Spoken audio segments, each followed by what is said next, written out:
Danakil depression পৃথিবীর সবচেয়ে উষ্ণ স্থানগুলির মধ্যে একটি। এটি উত্তর ইথিওপিয়ায় অবস্থিত, যা ইরিত্রিয়া সীমান্তের কাছাকাছি। এটি সমুদ্রপৃষ্ঠ থেকে প্রায় 125 মিটার নিচে অবস্থিত এবং পৃথিবীর তিনটি লিথোস্ফিয়ারিক প্লেট আরবিয়ান, নোবিয়ান এবং সোমালিয়ান সংযোগস্থলে অবস্থিত। এখানকার তাপমাত্রা বার্ষিক 45 থেকে 50 ডিগ্রি এর মধ্যে থাকে এবং এই অঞ্চলে প্রতি বছর 200 মিলিমিটারের বেশি বৃষ্টিপাত হয় না।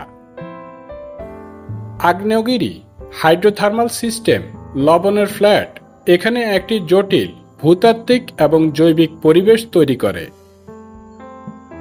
ডানাকিল ডিপ্রেশনের তলটি প্লিওসিন পাললিক শিলা দ্বারা গঠিত হয়েছে।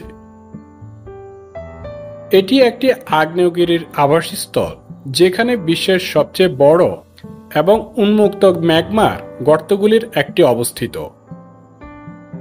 এই জ্বলন্ত মরুভূমি এবং লাভা হ্রদে উষ্ণ প্রস্রবণ পাওয়া যায়। বিশ্বজুড়ে পর্যটকরা প্রাকৃতিক স্প্রিংয়ের উষ্ণ এবং প্রশান্তিদায়ক জলে ঝাঁপ দিতে পছন্দ করে।